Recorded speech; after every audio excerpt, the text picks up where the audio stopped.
اس وقت عالمی سطح پر یہودی جمع عیسائی بریکٹ میں کر لی اور امریکہ جمع یورپ یہ بریکٹ میں کر لی. ان کا اندر معاملہ کیا ہے؟ اصل جو ہے اس میں پیچھے مائنڈ ہے، ماسٹر مائنڈ، سازشی ذہن وہ یہود کا. باقی عیسائی اعلی کار بن گئے ہیں.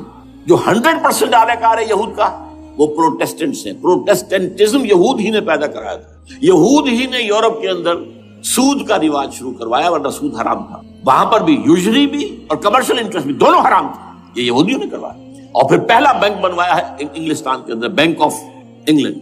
اور جو پوپ کے خلاف بغاوت کرائی تو پہلی بغاوت ہوئی انگلستان کے اندر، جو چرچ آف انگلینڈ علیحدہ ہو گیا پوپ سے. اور اسی کو یہودیوں نے قرار دیا یہ ہمارا ماڈرن اسرائیل ہے. یہ اسرائیل ہمیں دیا ہے گاڈ نے، یہ جو ہے برطانیہ. اس کے کچھ عرصے کے بعد یہی جو ہے ایکسوڈس ہوا ہے اور وہ امریکہ میں جا کے آباد ہوئے. لہذا امریکہ کو بھی جیوز نے کہا ہے دس از اندر اسرائیل، یہ ہے ہمارے اصل اسرائیل، ماڈرن اسرائیل یہ ہے. اس لیے کہ جو انہیں وہاں پر اقتدار حاصل ہوا، جو قوت حاصل، جس قدر دولت انہوں نے وہاں جمع کی ہے، وہاں کے جس طریقے سے جکڑ لیا ہے حکومتوں کو. فرنگ کی رگے جہاں پنجے یہود میں ہے. ٹھیک 100 سال پہلے علامہ اقبال یہ مشاہدہ کر کے آ گئے تھے یورپ میں. اور کون دیکھنے والا تھا کہ وہاں کیا ہو رہا ہے، بیہائنڈ دی سین کیا ہے، سامنے کیا ہے، پردے کے پیچھے کیا ہے. فرنگ کی رگے جہاں پنجے یہود میں. اس وقت فرنگ کا امام تھا برطانیہ. یہ وہ سلطنت تھی جس پر سورج کبھی غروب نہیں ہوتا تھا. آج وہ فرنگ کا امام امریکہ. یہ برطانیہ تو اب وہ جو ایک نظم ہے کہ بچپن میں پڑھی تھی، London bridge is going down going down going down, اس کی مثال ہے. برطانیہ کی کوئی حیثیت ہی نہیں، ورلڈ پاور کی حیثیت نہیں ہے. وہ تو چھوٹا بھائی اس نے بنا رکھا امریکہ نے اپنا. تو اس حیثیت سے جو ہے اس کی کوئی حیثیت ہے، ورنہ کوئی اور حیثیت نہیں. بہرحال ان دونوں میں یہ ہے کہ پیچھے ماسٹر مائنڈ، سازشی ذہن، پلاننگ، اسکیم ساری یہودیوں. اعلی کار امریکہ سب سے بڑھ کر، اس کے بعد برطانیہ. اور اس میں اصل پروٹیسٹنٹس، ان میں بیپٹسٹ، ان میں اس سے بھی آگے بڑھ کر ایونجلسٹ، جن کو کہتے ہیں بورن اگین کرسچنز، جن کو کہتے ہیں نیو کنزرویٹو کرسچنز. یہ تمام اصطلاحات آپ اخبارات میں پڑھتے ہوں گے، ان کو گروپ کریں. یہ اصل اعلی کار. ان کو ایک نیا نام دیا گیا ہے کرسچین زائنسٹ. ایک یہودی زائنسٹ ہیں، سارے یہودی زائنسٹ نہیں ہیں. بہت سے یہودی ہیں جو یہ زائنسٹ کے مخالف. چنانچہ میری ہیوسٹن میں ملاقات ہوئی تھی ڈاکٹر وشو گراڈ، بہت بڑا پروفیسر ایمیریٹس یہودی. لیکن یہ کہ اس نے کہا، بڑے اجتماع میں کہا، ہمارا اجلاس تھا وہاں پر، ہم نے یہ جو ہے بلایا تھا ایک یہودی، ایک عیسائی اور ایک مسلمان، تینوں جو ہے وہ تقریریں کریں. نے کہا تھا کہ وی آر ناٹ سپورٹنگ اسرائیل. اس نے وہ عیسائی جو آیا ہوا تھا پروفیسر، اس کی طرف they are supporting Israel, we are not supporting Israel. اسی طرح میری جو ہوئی تھی round table conference, round table, اس میں ایک یہودی پروفیسر تھے، وہ ہسٹری کے پروفیسر، میں نام بھول رہا ہوں ان کا. انہوں نے کہا آئی ایم اینٹی زائنسٹ، میں زائنسٹ کے خلاف ہوں. تو زائنسٹ جو ہے اصل میں ایک سیکولر یہودیوں کی تحریک ہے، اور اس کے سب سے بڑے سپورٹرز کرسچین زائنسٹ وہ امریکہ میں بیٹھے. تو یہ ہے صورتحال. یہ جان لیجئے کیتھولکس جو ہیں یہ اتنے پرو یہودی نہیں ہیں. اب رفتہ رفتہ وہ بھی اس کے اندر آ کر شامل ہو گئے. یورپ جو ہے زیادہ Catholics, Roman Catholics. Roman Catholics کا یہ بھی آپ نے جملہ پڑھ سنا ہوگا کہ یہ جو ترکی جو ہے ہمارا ملک، یہ جو کوشش کرتا رہتا ہے گھسنے کی یورپین یونین کے اندر. تو ایک دفعہ جان شراق نے کہا تھا، بڑا پیارا جملہ تھا، Why doesn't Turkey understand that we are a Christian club؟ یہ ہماری جو یونین ہے یورپین، یہ تو کرسچین کلب ہے، وہ مسلمان ہے. وہ کس وجہ سے آنا چاہتا ہے بندہ؟ کیوں تو خود داخل ہونا چاہتا ہے؟ Why doesn't Turkey understand that we are a Christian club؟ لیکن یہ ہے رومن کیتھولکس، اور ان کا میں بعد میں آپ کو بتاؤں گا. یہی آپ کو معلوم ہے کہ یورپ نے عام طور پر اسرائیل کا اتنا ساتھ نہیں دیا جتنا جو امریکہ دیتا رہا ہے، اور کسی درجے میں ان کے دلوں میں سافٹ کارنر جو ہے عرب فلسطینیوں کے لیے بھی رہا. یہ معاملہ ایران کے بارے میں بھی رہا ہے، جس قدر سٹرونگ ایکشن امریکہ لینا چاہتا ہے، یہ جو ہے اس کے ساتھ نہیں ہے. یہ دونوں کا فرق ہے، وہ میں اس کا ایک بنیاد بعد میں بتا دوں گا. بہرحال ان کا ایک جو ایجنڈا ہے وہ دو، سمجھیے کہ دو اس کے نکات ہیں، دو رسیوں کے مانند یہ آپس میں بٹا ہوا ہے. پہلا، عالم اسلام کے مادی اور مالیاتی وسائل، خصوصاً تیل پر قبضہ. یہ ان کا دنیاوی اعتبار سے، دولت کے اعتبار سے، وسائل کے اعتبار سے اس وقت کا ایجنڈا ہے. ویسے تو اس سے اوپر وہ چاہتے ہیں پوری دنیا پر، وہ تو بات کی بات ہے. لیکن ابھی نہ وہ روس کو چھیڑ رہے ہیں نہ چین کو چھیڑ رہے ہیں. چین تو ان کا سب سے بڑا جو ہے بزنس پارٹنر ہے، سب سے بڑا، اور چین کو رفتہ رفتہ وہ اپنی لائن پر لا رہے ہیں. اب تو صرف یہ کہ وہ ایک پارٹی گورنمنٹ وہاں رہ گئی ہے، جو کہ کمیونزم کے دور کی یادگار ہے. باقی ان کی جو اکانومی ہے وہ تو آ چکی ہے اسی رخ کے اوپر جو یورپ کی ہے، مغرب کی ہے. نمبر 2 ایجنڈا کیا ہے؟ دنیا میں کہیں بھی اسلام کے بحیثیت ایک نظام زندگی ظاہر ہونے کا کوئی موقع نہیں دینا. We have to nip the evil in the bud at any cost. یہ ان کے ایجنڈے کا دوسرا بڑا ہے. یہ 2 ہے انٹرٹوائنڈ. جیسے آپ لڑیوں کو پٹ دے کر رسی بناتے ہیں، ایسے یہ 2 لڑیے ہیں. اسلام کا پولیٹیکل سوشو اکنامک سسٹم کہیں نہ آ جائے، ہو نہ جائے آشکارا شر پیغمبر کہیں. یہ ابلیس نے کنکلوڈ کیا. مجھے ابلیس کی مجلس شورا ہے، ہو نہ جائے آشکارا شر پیغمبر، کہیں ایسا نہ ہو کہ پیغمبر کی شریعت دنیا کے سامنے آئے، پیغمبر کا نظام آ جائے. الحذر، آئین پیغمبر سے 100 بار الحذر. حافظ ناموس زن، مرد آزما مرد آفری، یہ معاشرتی نظام ہو گیا. موت کا پیغام ہر نوع غلامی کے لیے، نہ کوئی فخور و خاکہ نہ گدائے رہنشی، یہ سیاسی نظام آ گیا. اور کرتا ہے دولت کو ہر آلودگی سے پاک و صاف. منعموں کو مال و دولت کا بناتا ہے امین. تم دولت کے امین و مالک نہیں ہو. اور اس سے بڑھ کر اور کیا فکر و عمل کا انقلاب. بادشاہوں کی نہیں، اللہ کی ہے یہ زمین. ان الارض للہ. یہ نظام کہیں نہ آ جائے، یہ جس پہ کہ وہ خطرہ محسوس کر رہا تھا. اور اس کے بعد یہ کہتے ہیں یہ تو تھا عصر حاضر کے تقاضے، لیکن یہ کہ صورتحال کیا ہے؟ ہو نہ جائے آشکارا شرع پیغمبر کہیں. ہے یہی، یہ معاملہ اس طرح رکھو کہ خود مومن ہے محروم یقین. یہ غنیمت ہے کہ خود مومن ہے محروم یقین. ہمیں اگر کوئی سہارا ملتا ہے تو اس سے کہ مومنوں کو بھی، نام نہاد مسلمانوں کو بھی اپنے اس نظام پر یقین نہیں. وہ نماز پر یقین رکھتے ہیں، روزے پر رکھتے ہیں، زکوٰۃ کو بھی دو بھی اللہ تعالیٰ جس کو توفیق دیتا ہے، حج کرتے ہیں، عمرے کرتے ہیں، یہ ہے سب. لیکن یہ کہ یہ غنیمت ہے، چشم عالم سے رہے یہ پوشیدہ یہ آئین تو خوب. وہ ابلیس کہتا ہے کہ یہ آئین چشم عالم سے پوشیدہ رہنا چاہیے. یہ غنیمت ہے کہ خود مومن ہے محروم یقین. ہمارے لیے جو ہے اگر کوئی سانس لینے کی جگہ ہے وہ یہ ہے، حوصلہ افزائی اگر ہے تو اس میں ہے کہ خود مومن محروم یقین ہے، اس کے سامنے وہ راستہ ہے ہی نہیں. اب لیجئے یہودیوں کے ایجنڈے کو میں تجزیہ کر رہا ہوں. سب سے پہلے world bank, IMF، globalisation, TRIPS, ان تمام ہتھ کنڈوں کے ذریعے عالمی مالیاتی استعمار جو بظاہر امریکہ کا ہوگا حقیقتاً یہود کا ہوگا. یہودیوں کے نزدیک پوری نوع انسانی حیوانوں کے مانند ہے. They are not human beings, they are goyams, they are gentiles. یہ انسانی شکل میں حیوان ہے، اور جیسے حیوانوں کو ایکسپلائٹ کرنا، استعمال کرنا انسانوں کا حق ہے. گھوڑے کو آپ باندھتے رہے ہیں نا ٹانگے کے آگے، اور بیلوں سے آپ ہل جتواتے رہے ہیں، تو جیسے یہ حق ہے ایسے ہمارا حق ہے پوری دنیا کے جو ہے وسائل ان کو کھینچے. ہاں جیسے گھوڑے اور بیل کو بھی کوئی نہ کوئی دانہ تو ڈالنا پڑتا ہے، چارہ تو دینا پڑتا ہے، تو ان کو بھی کچھ دو. یہ پوری نوع انسانی ورکرز بن کر رہ جائے، حیوان بن جائیں، بالکل شہوت کے غلام بنا دو انہیں، اخلاقی اقدار کا بیڑا غرق کر دو، خاندانی نظام کو تہوبارہ کر دو. یہ باقاعدہ جو protocols of the elders of دی زائن تھے ان سب میں موجود ہے لکھا ہوا، جو 1897 میں انہوں نے پاس کیا اپنا پروگرام بیسل میں، سوئٹزرلینڈ کا ایک شہر ہے. Protocols of the elders of دی زائن. ان کو حیوان بنا دو، بس حیوانوں سے کام لیتے رہو. ہاں ان کی کمائی کا کچھ حصہ ان کے لیے چھوڑ دو، وہ بھی زندہ رہیں، وہ بھی آخر کام کیسے کریں گے. اور اصل جو ہے ملائی کھینچ دو اپنے اس نظام کے ذریعے. World bank, IMF، stock exchange, TRIPS, globalisation, اس کے ذریعے سے عالمی مالیاتی استعمار. نمبر 2 ایک ہے ان کا ایجنڈا، یہ تو عالمی ہے. دوسرا ایجنڈا کیا ہے؟ وہ لوکل. وہ کیا ہے؟ گریٹر اسرائیل کا قیام، جس میں مصر کا سارا زرخیز علاقہ شامل ہوگا، جو ڈیلٹا کا علاقہ کہلاتا ہے اس کا، جہاں کے اس وقت کے بادشاہ نے، حضرت یوسف علیہ السلام کے زمانے کے بادشاہ نے، وہ فرعونہ کے خاندان میں سے نہیں تھا، وہ عرب تھا. عربوں ہی سے کسی وقت کوئی قوم آئی تھی جو کہ مصر پر قابض ہو گئی. اس نے حضرت یوسف کے خاندان کو لا کے وہاں آباد کیا. بہترین جشن کا علاقہ کہلاتا ہے، بہترین. وہ کہتے ہیں ہمارا ہے، ہم رہے وہاں پر کئی 100 برس تک رہے. عراق ہمارا ہے، وہاں ہمیں قید میں رکھا گیا، نبوکدنضر لے گیا تھا. عرب کا شمالی حصہ جو ہمارا ہے، وہاں خیبر میں یہودی قلعے تھے، اور وہاں مدینے کے اندر جو ہے 3 قبیلے یہودی تھے جنہیں محمد نے صلی اللہ علیہ وسلم نے وہاں سے نکال باہر کیا تھا. یہ جارڈن، یہ ترکی کا بھی کچھ حصہ ہمارا ہے. باقی پورا لبنان اور پورا فلسطین، یہ سب اس کے اوپر بنے گا ایک greater Israel. This is there local. اور اس کے لیے ضروری ہے ایک بہت بڑی جنگ. ایسے آسانی سے نہیں ہو جائے گا. آرمگیڈون، جس کو حضور نے فرمایا الملحمۃ العظمیٰ، الملحمۃ الکبریٰ، بہت بڑی جنگ، جس کی خوفناکی اور تباہ ناکی کا اندازہ اس سے کیجئے. حضور فرماتے ہیں کہ اگر ایک باپ کے 100 بیٹے یا ایک دادا کے 100 پوتے ہوں گے تو ان میں سے 99 ختم ہو جائیں گے، ایک بچے گا۔ اور ایک جگہ فرماتے ہیں اتنی اموات ہوں گی، اتنی لاشیں ہوں گی کہ ایک نفاست پسند پرندہ جو ہے، جو گندگی پہ نہیں اترنا چاہتا، ایک تو ہے یہ کوے، چیلیں، گدھ، وہ تو گندگی ہی کی تلاش میں ہے مردار کھانے کے لیے، وہ تو لاشوں کو نوچ رہے ہوں گے۔ وہ پرندہ جو ہے نفاست پسند پرندہ، وہ نہیں اتر سکے گا، اڑتا اڑتا چلا جائے گا، لیکن لاشوں کا سلسلہ ختم نہیں ہوگا، یہاں تک کہ تھک ہار کر لاشوں پر گر جائے گا۔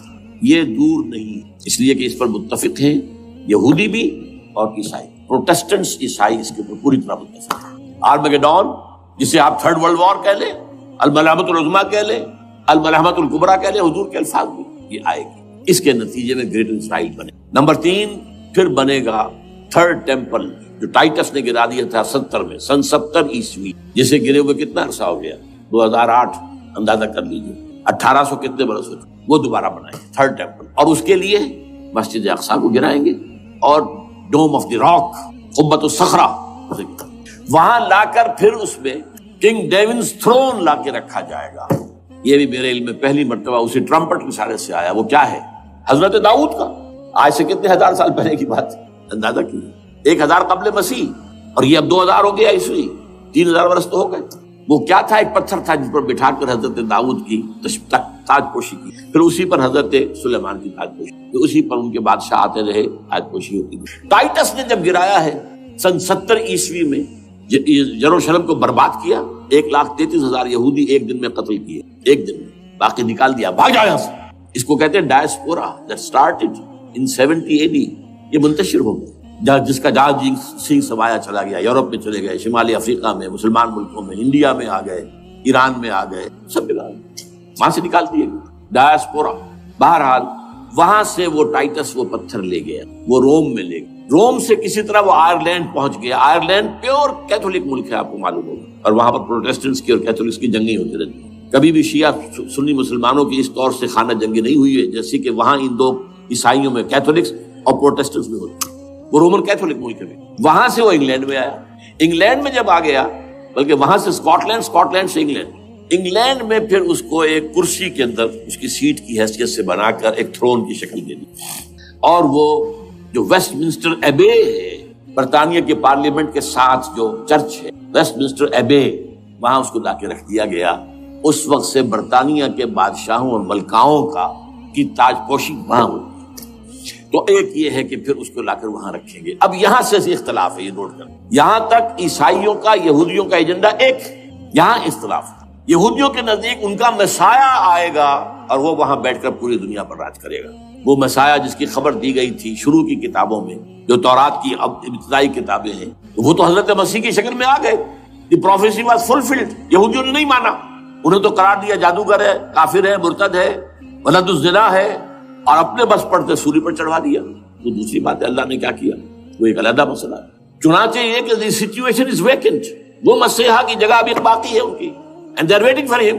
تو وہ آئے گا اور وہ یہاں اس تخت داؤد پر بیٹھ کر پوری دنیا پر ہوگا۔ عیسائیوں کا کہنا کیا ہے کہ در حقیقت حضرت مسیح نازل ہوں گے، سیکنڈ کمنگ آف جیسس، جس کو ہم بھی مانتے ہیں، اگرچہ ہوگا کیسے، حالات و واقعات کا کیا ہمارے نزدیک رنگ ہے وہ کچھ مختلف ہے، وہ میں اس کو بیان نہیں کر سکتا۔ حضرت مسیح علیہ السلام پھر اس تخت پر بیٹھیں گے ان کے عیسائیوں کے مطابق۔ چنانچہ پوپ جو مر گیا ہے، پال سیکنڈ، اس کو یہ ٹرمپٹ والے کہتے ہیں شیطان، اور ان کا کہنا یہ ہے کہ اس شیطان نے the old ancient Roman holy Roman empire کو ریوائیو کیا ہے یونائٹڈ یورپ بنا کر، اور ان کا مقصد کیا ہے کہ یہ فلسطین میں ایک رومن کیتھولک حکومت قائم کرنا چاہتے ہیں۔ یہودی اپنی حکومت چاہتے جو ہے، اور وہ اپنی حکومت چاہتے ہیں، یہ ان کا کہنا ہے۔ یہ میں نہیں جانتا کہ اس میں کس حد تک ان ایک دوسرے پر الزام درست ہے، لیکن جیسے کہ آپ کو معلوم ہے کہ انڈونیشیا کے اندر بھی ہوا تھا، ایک جزیرے کو تقسیم کر دیا، ایک حصہ جو ہے اس کا وہ رومن کیتھولک ریاست بن گیا۔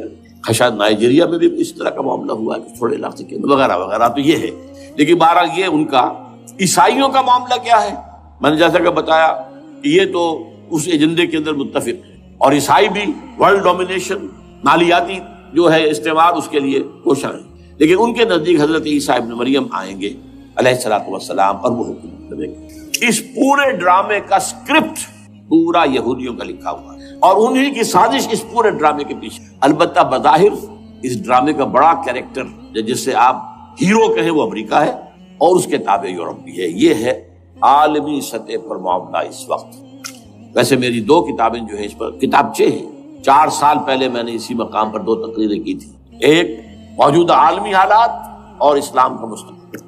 وہ دوسرا حصہ جو میں اس وقت نہیں چھیڑ رہا، ہوگا کیا اصل میں، جس میں یہ ہے کہ کہیں اسلامی ریاست قائم ہو، خلافت کا نظام قائم ہوگا کہاں ہوگا یہ میں بحث نہیں کرتا.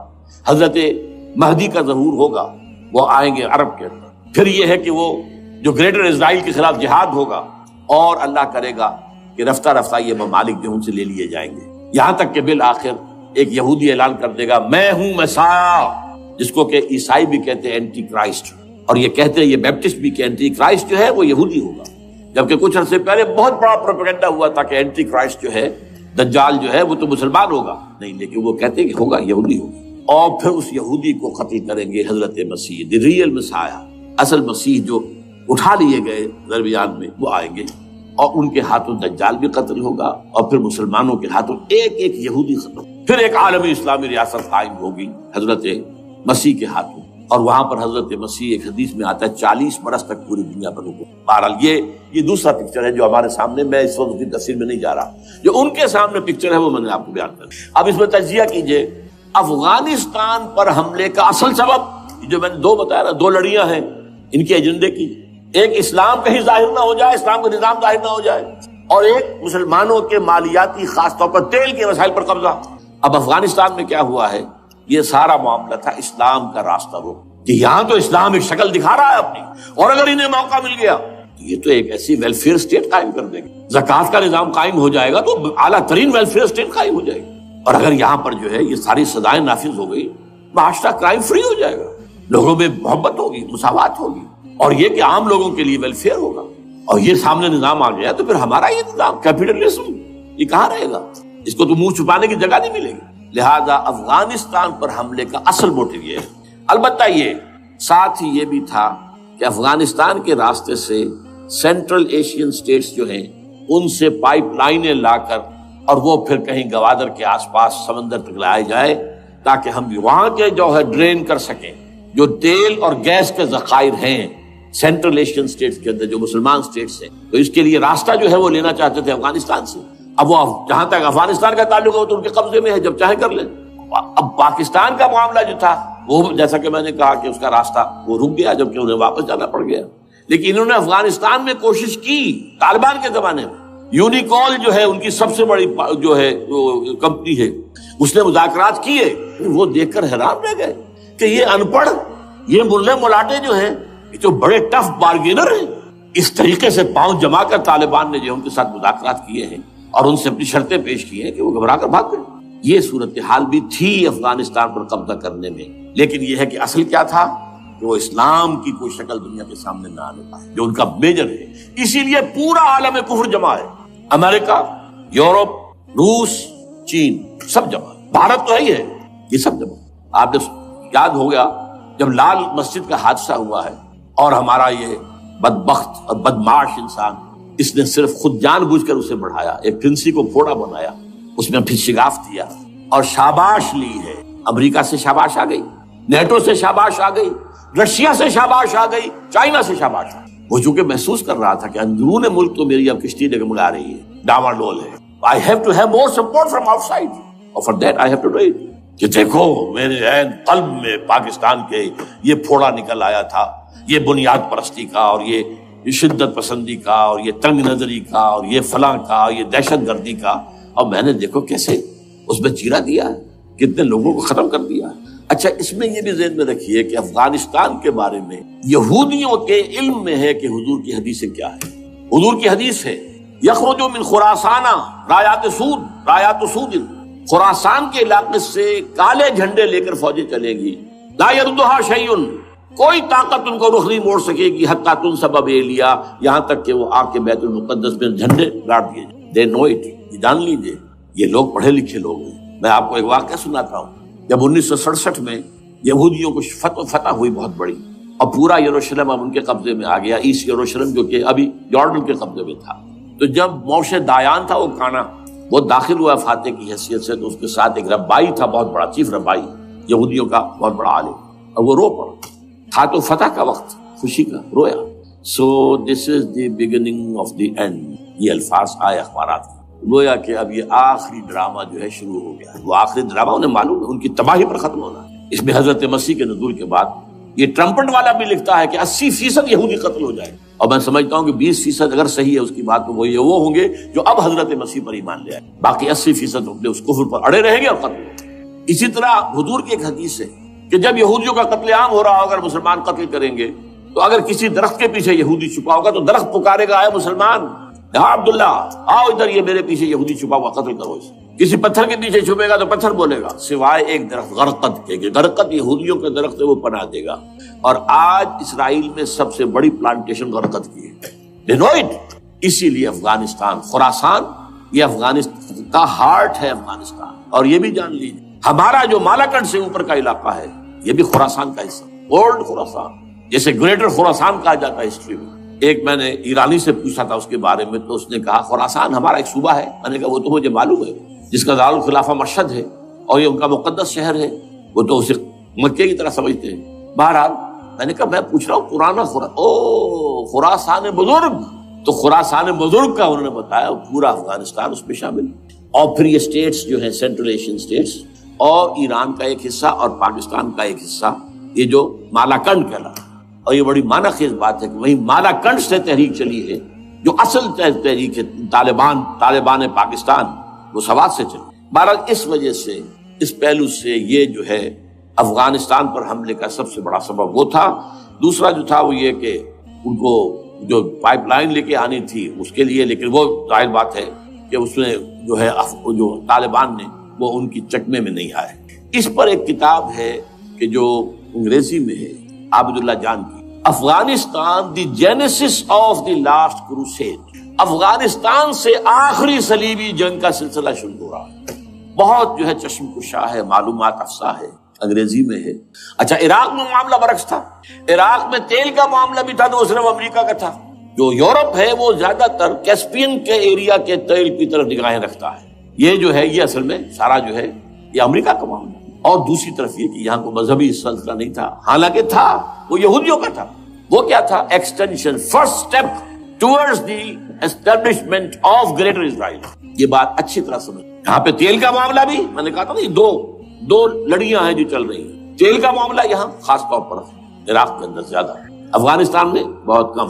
لیکن یہ کہ یہاں پر بھی جو اصل ہے بیہائنڈ دی سین، جو اصل چیز کیا ہے کہ گریٹر اسرائیل کے قیام کی طرف پہلا قدم. میں یاد دلاتا ہوں آپ کو، جب فرسٹ گلف وار ہوئی تھی جس میں عراق کا بھرکس نکال دیا گیا تھا، اس کے اختتام پر کہا تھا شوارٹز کرافٹ جو ان کا کمانڈر ان چیف تھا الائڈ فورسز، اس نے صاف کہا تھا، مجھے آج تک ایک لفظ یاد ہے، we fought this war for the protection of اسرائیل.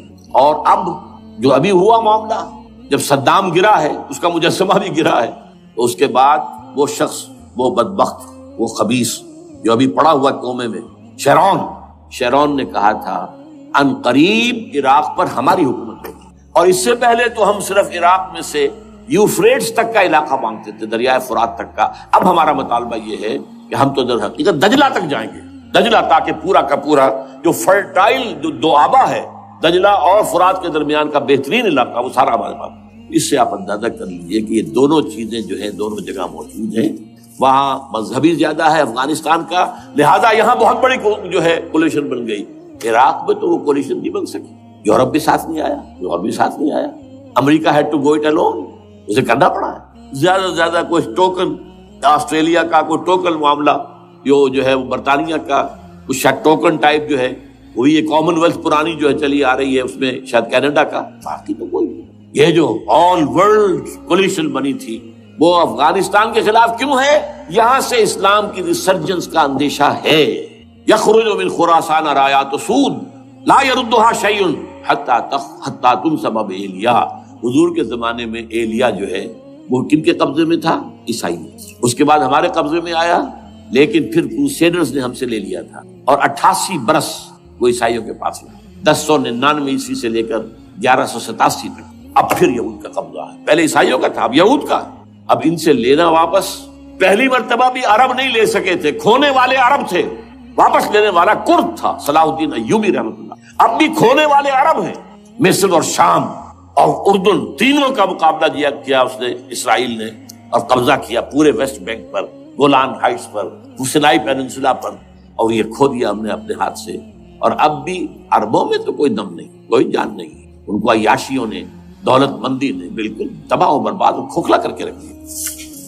بہرحال یہ جو چیزیں میں نے آپ کو بتائی ہیں، یہ تو وہ پلانز ہیں جو سب شیاطین جن و انس کے پروگرام ہیں. وہ جیسے کہ کبھی کہا تھا خمینی صاحب نے، شیطان بزرگ، دی گریٹسٹ سیٹن، امریکہ. اصل میں امریکہ، اور اس کے پیچھے حقیقت میں یہود، سامنے امریکہ، پیچھے یہود. بالفعل کیا ہوگا یہ تو پھر اللہ ہی جانتا ہے کیا ہوگا. وَمَكَرُوا وَمَكَرَ اللَّهُ، کافر اپنی چالیں چلتے ہیں، اللہ اپنی چال چلتے ہیں. اور سَنَسْتَدْرِجُهُم مِّنْ حَيْثُ لَا يَعْلَمُونَ وَأُمْلِي لَهُمْ إِنَّ كَيْدِي مَتِينٌ. اے نبی آپ گھبرائیں نہیں، ہم ان کافروں کو رفتہ رفتہ وہاں سے لے آئیں گے جہاں سے آپ کو بھی انہیں احساس تک نہیں ہوگا کہ یہ تو گرفت میں آ رہے ہیں، ٹریپ ہو رہے ہیں. اور ابھی ذرا میں انہیں ڈھیل دے رہا ہوں. میں املی لہم ان قیدی متین، میری چال بہت پسند. وہ اللہ کیا کرے گا وہ میں نے آپ کو بتایا، جھلک دکھا دی ہے. انشاءاللہ اسی علاقے میں پاکستان اور افغانستان، اور اس کا ہارٹ ہوگا یہ پشتونستان، سرحد اور مشرقی افغانستان مل کر پشتونستان. پشتون اسی مشرقی اس میں پاکستان کا مغربی صوبہ ہے، شمال مغربی سرحدی، یہ ہارٹ، اور پھر پاکستان اور افغانستان انشاءاللہ یہی ہے. اور پھر یہ کہ یہاں سے فوجیں جائیں گی جو حضرت مہدی کی حکومت جمائیں گی. عربوں میں جان نہیں ہے کہ وہ مہدی کی حکومت کو جما سکے. یخرج ناس من المشرق یؤتون للمہدی یعنی سلطان ہی، مشرق کی طرف کے کسی ملک سے فوجیں آئیں گی جو مہدی کی حکومت قائم کرے. عربوں میں دم نہیں. بہرحال ہوگا کیا وہ میں نے کہا کہ یہ تو اللہ کے ہاتھ میں ہے. اب یہ کہ کرنا کیا چاہیے، یہ ہے میری تقریر کا آخری. دیکھیے ذوالفقار مرزا نے جو کچھ کہا اور سید قائم علی شاہ نے، میں خوشائند سمجھتا ہوں کہ طالبانائزیشن اور ہے، اسلامائزیشن اور ہے. ٹھیک ہے، چلیے آواز مکے اور مدینے. طالبانائزیشن کے اندر کچھ بغیر تعلیم یافتہ، کچھ جذباتی، اس طرح کے لوگ بھی ہیں جن میں انتہا پسندی بھی ہے، جیسے کہ میں پہلے بیان کر چکا. افغانستان میں ہوا ہے، افغانستان کے اندر بھی رفتہ رفتہ وہ اپنی چیزوں سے نکل رہے تھے، نکل جاتے، لیکن موقع نہیں دیا گیا. نبتی ایول بٹ ختم کر دیا. اسی طرح ہمارے سرحدی صوبے میں جیسا کہ میں بتایا 3 قوتیں برسرکار ہیں. ہو از ہو نوز اٹ، کون کیا کرے. لیکن بہرحال یہ کہ پہلی بات یہ، اسلام اور پاکستان لازم و ملزوم ہیں. یا اسلام آئے گا تو یہ ملک رہے گا، نہیں آئے گا تو ختم ہو جائے گا، اس میں کوئی شک نہیں. میری 2 کتابیں پڑھ لیجیے اگر اللہ توفیق دے، ہمت دے. اسلام اور پاکستان، یہ سن 67-68 کی تحریر ہے میری. جینیسس آف پاکستان کیا تھا، how Pakistan came into existence. پھر یہ کہ میں نے استحکام پاکستان کے نام سے سن 85 کے اندر کتاب لکھی. یہ دونوں کتابیں پڑھی ہیں. پاکستان کا کوئی جواز نہیں اگر یہاں اسلام نہ آئے، اور واقعتاً ہم جواز کھو چکے ہیں. تو اللہ تعالیٰ ہمیں مہلت دے رہا ہے. لیکن اب یہ سمجھ لیجئے یہ اللہ تعالیٰ کی طرف سے ایک خاص مہلت ہے، اور شاید آخری مہلت ہے جو ہمیں یہاں اسلامائزیشن نہ ہوا تو یہ ملک نہیں رہے گا. میں یہاں آپ کو ایک شعر سنا دوں. ہے تو ایک ایسی شخصیت کا جو کچھ کنٹروورشل بھی ہو گئی، بعد میں بدنام بھی ہو گئی. ایک زمانے میں جماعت اسلامی کے بڑے مخصوص کارکن تھے وہ، مولانا کوثر نیازی. انہوں نے ایک بڑا تلخ شعر کہا، اسلام کو اگر تیری فضا راس نہ آئے، اے میرے وطن تجھ کو کوئی آگ لگائے. ہمیں اسلام چاہیے، اور اسلام نہیں آئے گا تو یہ ملک نہیں رہے. کوئی زرداری، کوئی نواز شریف اس ملک کی بقا کی ضمانت نہیں دے سکتا. اس کی بقا ہے اگر تو اسلامائزیشن. 61 سال کی ہماری بے وفائی اللہ کے ساتھ کیے ہوئے وعدے کی، اس کا ایک عذاب ادنا ہم جھیل چکے ہیں. 71 یاد کی سن 71، پاکستان 2 لاکھ 94,000 مسلمان پاکستانی بھارت کی قید میں بھیڑوں بکریوں کی طرح ہانک کر لے جائے گئے ٹرکوں میں بھر بھر کر، جیسے کہ ڈیرہ غازی خان سے بھیڑیں بکریاں آتی ہیں لاہور میں ذبح ہونے کی. کنسنٹریشن کیمپس میں ہمارے ٹائیگر نامی جرنیل نے پیش کیا اپنا ریوالور. کتنے لوگ مارے گئے، کتنا فساد ہوا. مسلمان کے ہاتھوں مسلمانوں کا خون کتنا. یہ اللہ کا ایک خاص عذاب ہوتا ہے. میں نے وہ آیت آپ کو سنائی تھی، قل هو القادر على ان يبعث عليكم عذابا من فوقكم او من تحت ارجلكم. اے نبی سے کہہ دیجیے اللہ اس پر قدرت رکھتا ہے، جب چاہے تم پر کوئی عذاب اوپر سے بھیج دے، تمہاری زمین کے نیچے سے نکال دے. زلزلہ آیا تھا کہ نہیں؟ او یلبسکم شیعا، ایک تیسری شکل بھی ہے. نہ اللہ آسمان کو کوئی تکلیف دے، نہ زمین کو. زمین پھٹے گی تو آدمی جائے گا نا، بلکہ تمہیں گروہوں میں تقسیم کر کے او یلبسکم شیعا فیذیق بعضکم بعض بعض، تو ایک دوسرے کی قوت کا ایک دوسرے کو مزہ چکھائے. تم خود ایک دوسرے کے گلے کاٹو. ہمیں کسی اور قوم کو تکلیف دینے کی ضرورت نہیں ہوگی. یہ کام ہمارے ساتھ ہو چکا ہے 1971. بہرحال اب اس کے بعد بھی تاخیر تو ہماری جو کی تم ہے. اب ہم اس جگہ پر پہنچ گئے کہ شاید اب عذاب الاکبر آنے والا ہے. وہ آیت بھی میں نے شروع میں پڑھی تھی، وَلَنُذِيقَنَّهُم مِّنَ الْعَذَابِ الْأَدْنَىٰ دُونَ الْعَذَابِ الْأَكْبَرِ لَعَلَّهُمْ يَرْجِعُونَ۔ چھوٹا عذاب آیا سن 71 میں، پاکستان بہرحال مغربی پاکستان کو برقرار رہا، اس کا نام بھی پاکستان رہا۔ اب شاید بڑا عذاب آ رہا ہو، بلکنائزیشن جس کے نقشے جو ہیں دنیا میں شائع کیے جاتے ہیں، اور اس اسلامائزیشن کے لیے جو میں کہہ رہا ہوں کہ اس کے بغیر یہاں پاکستان نہیں رہے گا، اس کے لیے اس کی جو دستوری، تدریجی، قانونی، پرامن اگر راستہ اختیار نہ کیا گیا تو ملیٹنسی بڑھے گی، یہ رکنے والی نہیں ہے۔ یہ جو اوپر کا جو علاقہ ہے، ایک ٹرائنگل ہے جس کا نقشہ کھینچا ہے ایک بہت بڑے مصری ادیب اور مورخ نے، شکیب ارسلہ ان کا نام تھا۔ انہوں نے کہا ہے کہ یہ پامیر سطح مرتفع جو ہے، پامیر جسے روف آف دی ورلڈ کہا جاتا ہے، اس سے پہاڑوں کے سلسلے نکلتے ہیں، کوئی چین کی طرف چلا گیا، کوئی تبت کی طرف چلا گیا، جو قراقرم ادھر آ گیا پاکستان کی طرف، ہمالیہ آ گیا پاکستان انڈیا کی طرف، ادھر ہندو کش چلا گیا افغانستان میں۔ یہ سب جیسے کہ ایک جو پہیا ہوتا ہے اس کے جو لگے ہوتے ہیں سپوکس جنہیں کہتے ہیں۔ اس نے کہا کہ ایک طرف ہمالیہ اور ایک طرف ہندو کش، اس کے درمیان میں جو قوم رہتی ہے، اب نوٹ کر لیجیے، یہ ہمالیہ کا اینڈ جو ہے مغربی، وہ کیا ہے، یہ نتیا گلی وغیرہ اسی کا حصہ ہے، اس کے بعد ختم، دریائے سندھ بہ رہا ہے، لیکن اوپر جا کر وہ ٹرن دیتا ہے رائٹ کو، تو پھر اب وہ قراقرم اور ہمالیہ کے درمیان جاتا ہے، جہاں تک کہ انڈیا سے جو اس کا داخلے کا راستہ آ جاتا ہے۔ لیکن یہ جو ہے یہ درمیانی راستہ، یہ اصل میں ہندو کش ادھر اور ہمالیہ ادھر، اس کے درمیان جو قوم آباد ہے، اور اس ٹرائنگل کا بیس ہے مالاکنڈ کا پہاڑ، مالاکنڈ، ہمالیہ، ہندو کش۔ اس ٹرائنگل میں جو قوم آباد ہے، شکیب ارسلہ کہتا ہے اگر پوری دنیا میں اسلام کی نبضیں ڈوب جائیں تب بھی یہاں کے لوگوں میں اسلام کی نبض چلتی۔ یہ وہ علاقہ جہاں سے پاکستان کے طالبان کا آباد، جہاں سے پرامن تحریک چلی تھی، اس کا راستہ روک دیا گیا، اب وہ شدت پسندی پر آ گئے، اور یہ شدت پسندی بڑھے گی اگر آپ نے تشدد سے روک، اگر امریکہ کے چمچے بنے رہے، اگر امریکی ایجنڈے ہی کو پورا کرتے رہے اور اپنے لوگوں کو مارتے رہے، تو جواب میں گر ایک چراغ حقیقت کو گل کیا تم نے تو موج دودھ سے صد آفتاب ابھریں گے۔ یہ اب جو آ رہے ہیں، کہاں سے آ رہے ہیں آپ کے یہ خودکش حملہ آور؟ یہ وہی ان لوگوں کے رشتہ دار ہیں نا جو امریکی بمبارڈمنٹ میں مارے گئے ہیں، کتنے ہیں جن کے بچے ختم ہو گئے، بیٹے مر گئے۔ یہ جو ہمارے ہاں ایک کمانڈوز کے کیمپ کے اوپر جو حملہ ہوا تھا اور خودکش بمبار، جس سے کہ شاید 18-19 بہترین آپ کے کمانڈوز ختم ہوئے تھے، وہ کون تھا؟ وہ خود کمانڈو تھا، اندر کوئی اور تو جا ہی نہیں سکتا تھا، یہ کمانڈوز کا کیمپ تھا، اور اس کے میس میں لوگ کوئی جا سکے، وہ خود کمانڈو تھا۔ اس کی بیٹی لال مسجد کے اندر جلی تھی۔ اب آپ اندازہ کیجئے کہ اس کے دل میں جو کھول رہا تھا اس کا جذبہ، اس نے اس کو ٹھنڈا کیا خود جان دے کر، تو جان لی۔ ادھر باجوڑ میں حملہ ہوا تھا، ادھر جو ہماری ملٹری پریڈ کے اوپر حملہ ہو گیا، تو یہ بات رکے گی نہیں۔ اور یہ ظاہر بات ہے کہ اب شمال سے لے کر نیچے تک کی بات ہے، وہاں پر بھی میں نے شروع بھی کہا تھا یہ خطرہ حقیقی ہے، غیر حقیقی نہیں ہے، وہمی اور خیالی نہیں، اس لیے کہ اب جو اس علاقے سے جا رہے ہیں ہجرت کر کے کراچی، وہی ان کی جگہ ہے، وہیں پر ان کے رشتہ دار ہیں، محسود ہے، وزیری فلاں ہے، یہ ہے وہ ہے، وہاں وہ جا رہے ہیں، اور وہاں پر بھی ظاہر بات ہے کہ جو کچھ ہو رہا ہے افغانستان میں اور جو کچھ ہو رہا ہے شمال سرحدی صوبے میں، اس کا ایک تسلسل ہوگا۔ میں یہاں یہ عرض کر دوں آپ سے کہ تقریباً 4 سال قبل، بلکہ 4.5 سال، میں انتہائی مایوسی کو پہنچ چکا تھا کہ پاکستان کا وجود باقی نہیں رہے گا۔ میں نے یہی تقریر کی ہے 29 فروری سن 2004، اسی جگہ۔ پاکستان جواز کھو چکا، یہ اسلام کے نام پر تھا، ویئر اسلام؟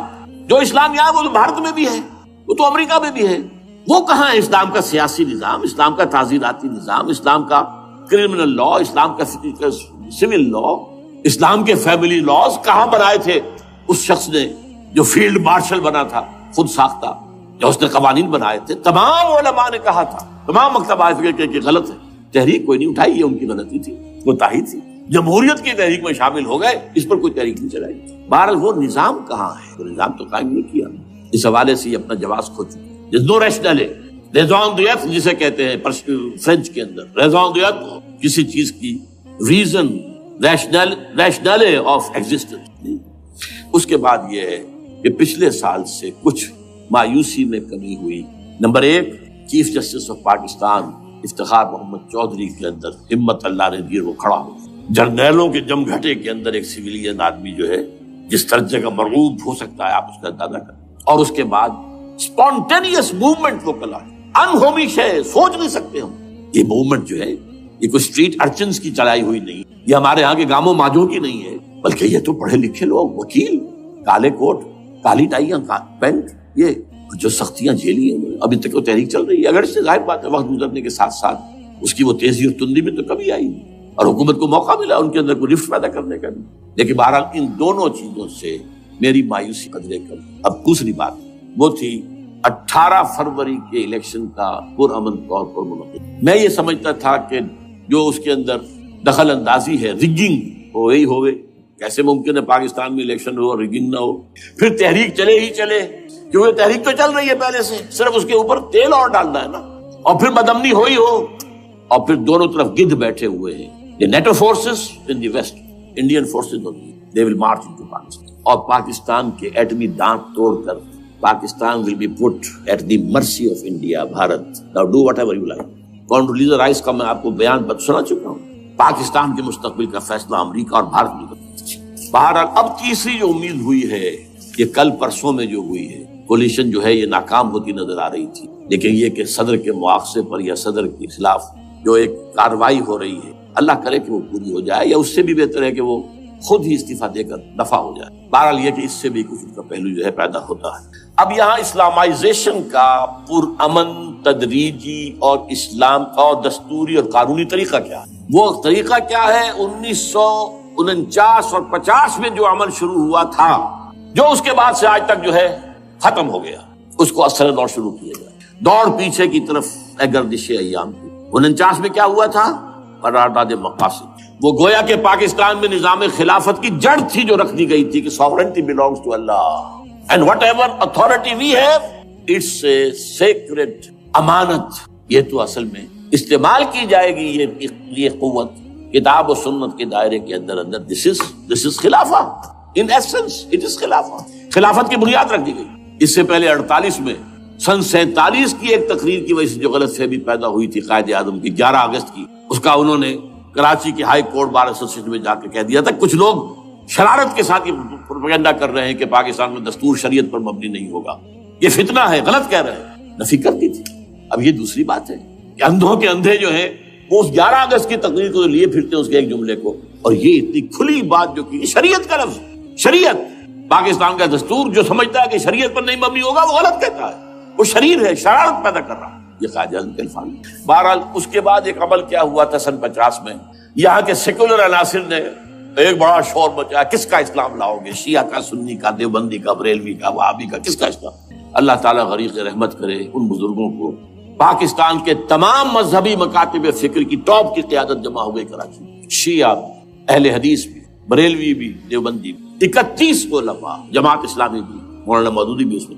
انہوں نے 22 پرنسپلز ایگریڈ اپون، دستور بنانے کے لیے یہ 22 پرنسپلز ہیں، حاضر بناؤ دستور۔ اب کوئی دلیل نہیں رہی، کوئی وجہ نہیں، تمام مکاتب فکر کے لوگ جمع۔ بعد میں ہوا کیا ہے، اس میں کس کا کتنا رول ہے، یہ بڑی درد بھری داستان ہے، میں اس وجہ کو چھیڑنا نہیں چاہتا۔ حاصل کیا ہے، وہاں سے ہمارا پروسیس ڈیریل ہوا، کچھ اپنوں کے کیے، کچھ بیرونی دباؤ کی۔ قرارداد مقاصد کی سزا دی گئی لیاقت علی خان کو، تم نے پاس کرائی ہے، اسے ایسے قتل کیا گیا کہ سراغ تک نہیں ملا کہ کس نے قتل۔ یہ ایسے تو نہیں ہوتا، اس کے پیچھے بڑے بڑے کریکٹرز، بڑے بڑے کردار۔ اب اس کے بعد وہ عمل کیسے شروع ہو؟ ضیاء الحق نے جو ایک ادارہ قائم کیا تھا فیڈرل شریعت کورٹ، اصولی اعتبار سے بہترین قدم، وہ کیا تھا؟ یہ شریعت کورٹ ہے، اس میں کوئی شخص لائے پیٹیشن کہ پاکستان کا فلاں قانون جو ہے میں ثابت کرتا ہوں کتاب و سنت کے منافی ہے، یا کورٹ سو موٹے لے لے کسی بھی معاملے کو، ایگزسٹنگ جو قوانین ہیں ان کا جائزہ لے کہ اس میں یہ پورا قانون یا اس کی یہ شق جو ہے یہ خلاف شریعت ہے، اس پر آرگومنٹ ہو، دونوں طرف کے دلائل ہوں، علماء بھی آئیں، وکلاء بھی آئیں، بحث کریں۔ شریعت کورٹ کا تو میدان ہوتا کھلا، بالآخر اگر کورٹ فیصلہ دے دے کہ ہاں یہ ایگزسٹنگ قانون یا جو قانون قابل زیر غور ہے بننے جا رہا ہے یہ خلاف شریعت ہے یا جزون شریعت کے خلاف ہے، تو وہ اسے کینسل کر دے گا، اور کہہ دے گی کورٹ کہ اگر یہ مرکزی معاملہ ہے تو مرکزی حکومت، صوبائی معاملہ تو صوبائی حکومت، اتنی مدت میں 3 4 6 مہینے کے اندر اس کی آلٹرنیٹ لیجسلیشن کر لے، جیسے ہی مہلت ختم ہوگی یہ قانون ڈیفنکٹ ہو جائے گا۔ اصولی اعتبار سے اس سے زیادہ صحیح اسکیم کوئی نہیں سوچ سکتا، آج بھی میں قائل ہوں، لیکن یہ بدبختی تھی اس شخص ضیاء الحق، اس کو بالکل غیر مؤثر کر دیا، 2 ہتھکڑیاں پہنا دی، 2 بیڑیاں پہنا دی۔ کانسٹیٹیوشن آف پاکستان آپ کے دائرے کار سے خارج ہے، یہ سیکریٹ کاؤ ہے، ہاتھ نہ لگانا۔ جو جوڈیشل پروسیجرل لاز ہیں، ضابطہ دیوانی، ضابطہ فوجداری، یہ بھی تمہارے دائرے سے خارج ہے۔ مالی معاملات 10 سال تک خارج، اور فیملی لاز مستقل خارج۔ انا للہ و انا الیہ۔ اب کرنے کا کام کیا ہے؟ نمبر 1، فیڈرل شریعت کورٹ کے دائرے پر جو تحدیدات ہیں، لیمیٹیشن سے ختم کی جائے یکسر۔ نمبر 2، اس کا سٹیٹس کم سے کم ہائی کورٹ کے درجے کا ہونا۔ نمبر 3، اس میں جید علماء کو لا کر بٹھایا جائے، ان کی میجورٹی ہونی چاہیے، وہ کلا بھی ہوں، جدید تعلیم کے جدید قانون کے جاننے والے، لیکن علماء بھی ہوں۔ اگر آپ جید علماء کو لے آئیں گے تو پھر وہ جو عام مولوی ہے بیچارہ، وہ جو پوری طرح نیم خواندہ ہے یا نیم تعلیم یافتہ ہے، یا ہمارا عام آدمی ہے جو طالبان کے انداز کے اندر وہ شدت پسندی پر آ گیا ہے، اسے یہ اندازہ نہیں ہے کہ دین میں اہمیت کس شے کی اول ہے، پھر دوسری کون سی، ثانوی شے کون سی ہے۔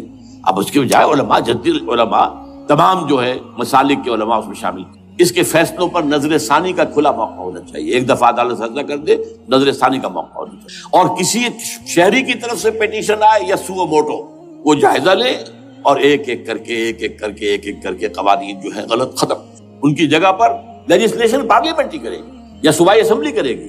کورٹ کا کام لیجسلیشن نہیں ہے۔ وہ یہ کہہ سکتا ہے یہ بھائی یہ معاملہ جو ہے شریعت سے تجاوز کر گیا، یا فلاں جو قانون تم بنانے چلے اس کی یہ جو ہے شریعت کے خلاف ہے، بس فیصلہ یہ دے گی۔ ظاہر بات ہے لیجسلیشن اس کا کام نہیں، لیجسلیشن جو کرے گی آپ کی نیشنل اسمبلی کرے گی، آپ کی صوبائی اسمبلی کرے گی، لیکن وہ اس کا متبادل قانون لے آئے اور پہلا قانون ختم ہو جائے۔ اچھا، اس عرصے کے دوران جو کونسل آف اسلامک آئیڈیالوجی پر ارب روپیہ خرچ ہوا ہے، اس کی رپورٹوں کے انبار لگ گئے، کسی ایک سفارش کو بھی آج تک پارلیمنٹ میں پیش نہیں کیا گیا، اور اس میں جید علماء رہے ہیں اور تمام مکاتب فکر کے علماء رہے ہیں۔ ان کی رپورٹوں کو رفتہ رفتہ پارلیمنٹ کے سامنے لایا جائے اور ان کے ذریعے سے نئی قانون سازی کی جائے۔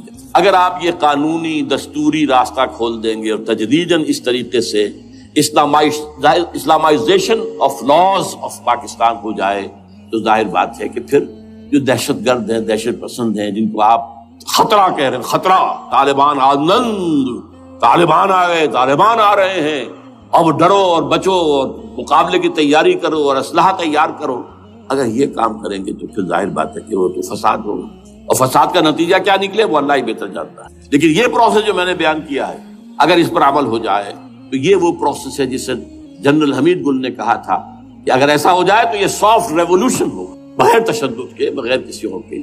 اگر نیت ٹھیک ہے اور اگر یہ واقعی جیسے قائم علی شاہ نے سمجھ لیا ہے اور جیسے کہ ذوالفقار مرزا نے سمجھ لیا ہے، اسلامائزیشن، اگر اس کو سب سمجھ لے، زرداری بھی سمجھ لے اور نواز شریف بھی سمجھ لے اور سب سمجھ لے، تو ظاہر بات ہے کہ پھر کسی توڑ پھوڑ کے بغیر، کسی اور بدامنی کے بغیر، کسی تشدد کے بغیر اسلامائزیشن یہاں ہو جائے تو سب کے دل خوش ہو جائیں گے، اور یہ سارا جو بھی تشدد ہے، یہ دہشت گردی ہے، اس کے راستے بند ہو جائیں۔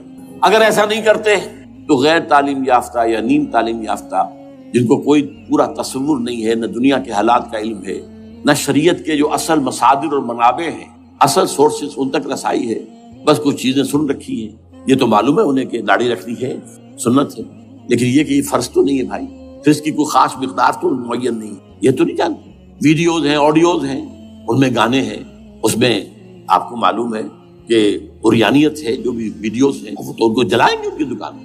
آپ تعلیم دے رہے ہیں لڑکیوں کو، وہ جانتے ہیں جو تعلیم آپ دینا چاہتے ہیں، آپ تو ڈانس کی تعلیم کو بھی وہاں پر نافذ کر رہے ہیں، آپ نے تو تعلیم کا شعبہ ہی دے دیا اسماعیلیوں کے ہاتھ میں، لہٰذا ان کا تو رد عمل ہوگا، ہوئے۔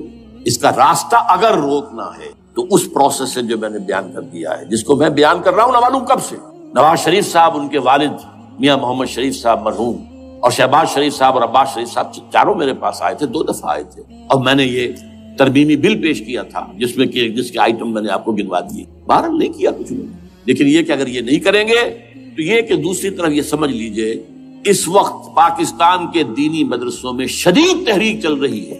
لال مسجد یہ ایک سمبل بن چکا ہے، یہ ایک علامت ہے، اور یہ ملیٹنسی کی طرف بہت بڑی تعداد میں، خاص طور پر جو طالب علم ہیں عربی مدارس کے، طالبان کی سورس یہی تو ہے نا، یہی تھے جن سے کہ افغانستان میں طالبان ابھرے تھے اور یہیں سے پاکستان کو ابھر رہے ہیں۔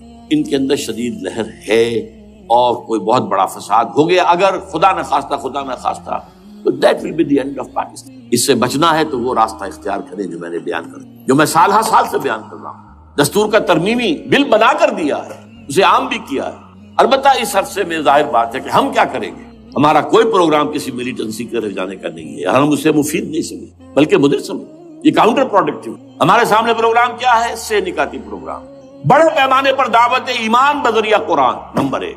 میری ساری میری تمام سرگزشت کھوئے ہوئوں کو جستجو، میری سرگزشت جو ہے 50 سال سے اسی میں ہے، قرآن کو پڑھنا، پڑھانا، سیکھنا، سکھانا، عام کرنا، اور الحمدللہ ایک بڑی ٹیم تیار کر دی ہے اللہ کے فضل جو یہ کام کر رہے ہیں۔ دعوت ایمان بذریعہ قرآن، اور جو ایمان واقعتاً لے آئیں جس کا ثبوت ہوگا شریعت پر عمل، جس چیز پر عمل کیا جا سکتا اور نہیں کرتے تو آپ مجرم۔